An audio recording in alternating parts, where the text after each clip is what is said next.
Hello, everyone, and welcome to the Philosophy Hour of Literary Tales. In this episode, we cover a concise summary of Aristotle's Nicomachean Ethics. In Aristotle's famous Nicomachean Ethics, the great philosopher argues that ethics aims at the achievement of excellence, because this excellence produces happiness to the human soul, and this is fundamentally good because happiness, eudaimonia, is our end and the goal of all human actions attempt to embody this achievement of happiness in what they do. However flawed, or in some cases, however good those actions may be, the pursuit of happiness is what all human action aims for, according to Aristotle. And in this pursuit of happiness, excellence in life, excellence in what one does, excellence in personal character is the great manifestation of happiness. By being excellent in life, you will be happy.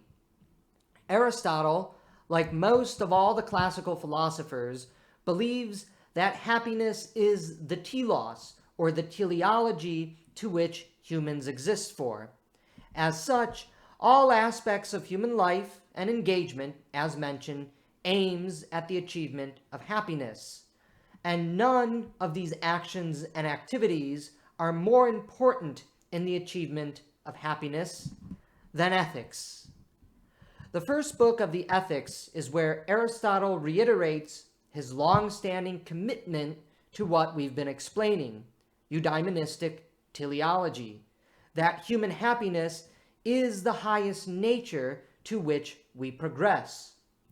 Therefore, there must be some chief good toward which every one of our actions tends. That is, the end for which we do everything in life. And Aristotle considers that end to all actions happiness. But we act in many different ways. We also do not necessarily understand everything we do.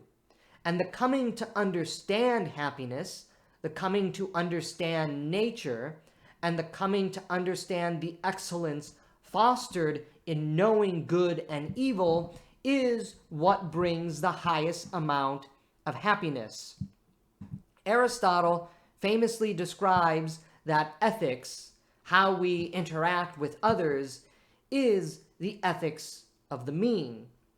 There is a pole in ethics, in other words.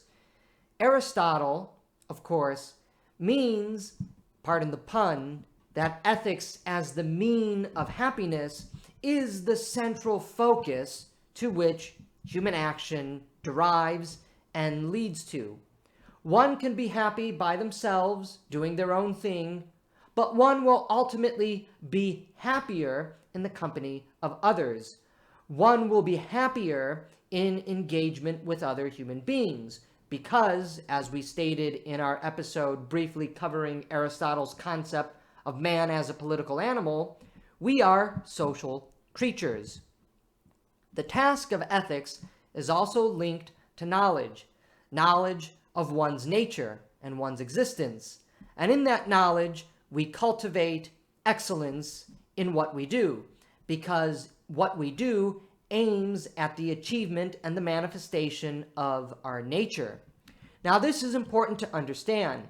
Aristotle argues that humans have an innate nature, but this is not a determinate nature.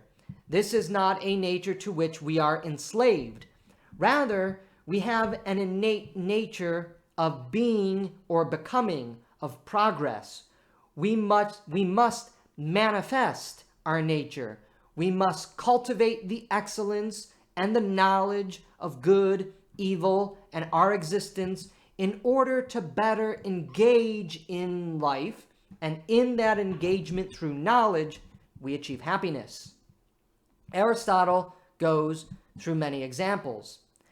The master science of human affairs is that which includes yourself and, as we've just mentioned, others, because humans are a social animal. We are political animals. Understanding and knowing that humans thrive in a community and with other people allows you to therefore act in life, act in your life individually within the broader context of a community where you become happier because you are living out your individual pursuit of happiness and you are living out the social reality of human nature. According to Aristotle, the good, which is your own happiness and the social reality of human nature, must be that which we are always striving to understand, to cultivate, and to act out. Therefore, happiness is the final cause of human existence. Happiness in a social atmosphere, in a social reality, is what humans have been created for, or, if you prefer, that is the nature to which humans aim for. Happiness is part of human nature, but it is not something that falls into our laps. It is something we must come to know by understanding ourselves, understanding others, and therefore acting accordingly.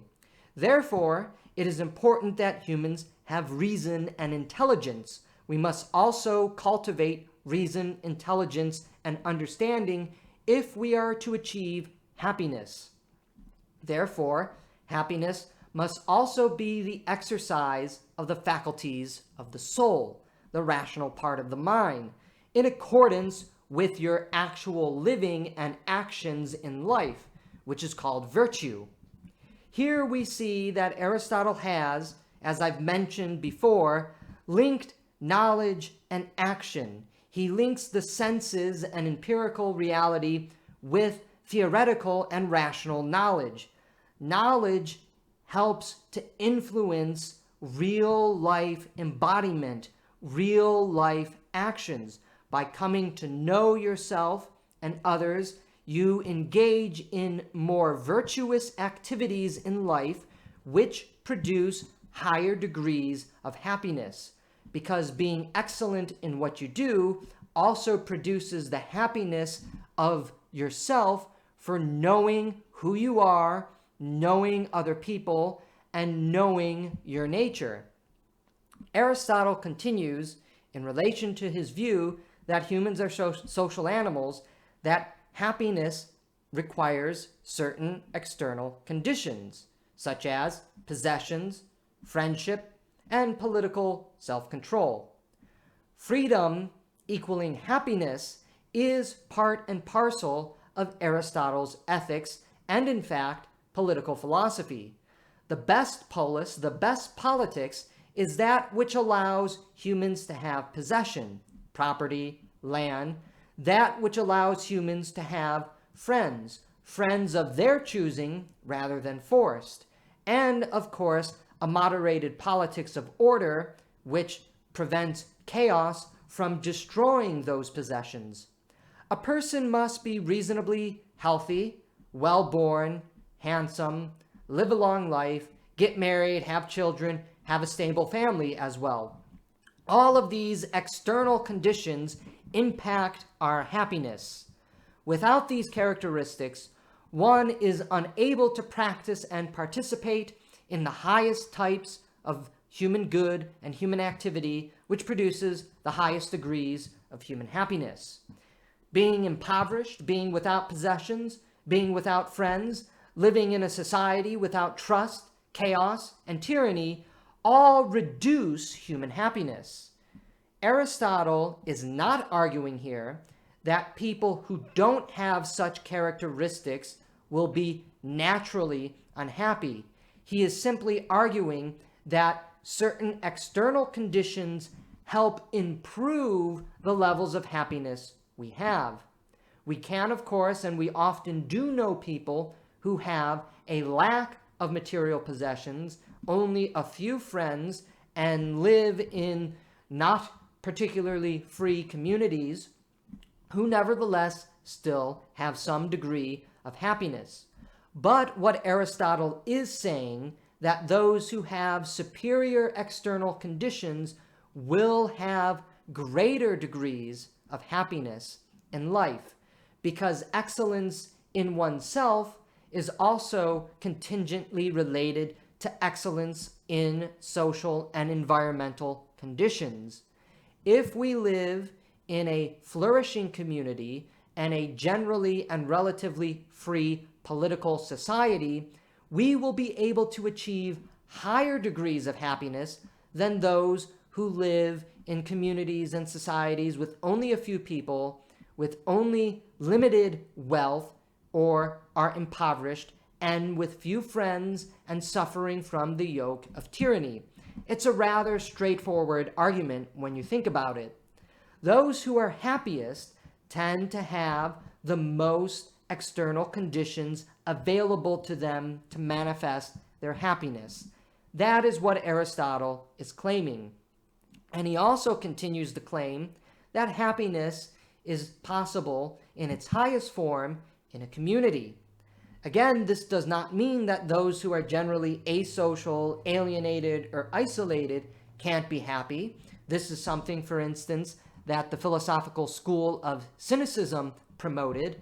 But Aristotle is saying that because humans are social in nature, by coming to understand we are social in nature, our happiness is contingent and derived by being involved in community and being involved with others. We desire togetherness. We desire companionship.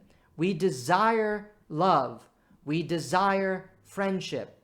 And this all comes about once we understand that we have a social nature.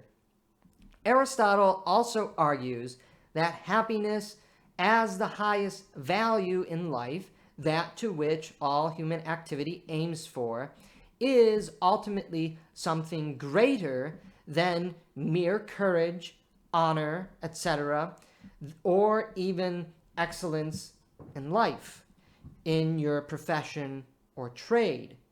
Those aid and enhance the total happiness in your life. Therefore, you should strive for excellence in everything that you do, rather than just a few things that you do. A soldier who is excellent as a soldier, but who is not excellent as a brother, a companion, or a husband, is going to be living an unhappy life, or a life of lesser happiness than the excellent soldier who is also excellent as a brother, a companion, a husband, etc. You should be able to see what Aristotle is getting at here. We do not simply exist for one profession or vocation, even if that is our primary duty in life. There are many things that impact and go into our life, and we should always strive to achieve excellence in everything that we do, because by being excellent in everything that we do, we become excellent in life, and the general excellence we have in everything we do produces higher degrees of happiness. The soul also plays an important part in Aristotle's ethics because, as mentioned, the soul is the rational part of the mind, and coming to understand our human nature helps produce higher degrees of happiness. Moving on, as Aristotle continues beyond Book 1, where he lays out his general philosophy that we've been explaining, he then discusses the nature of the intellectual virtues in Book 2, and we will cover that in another episode.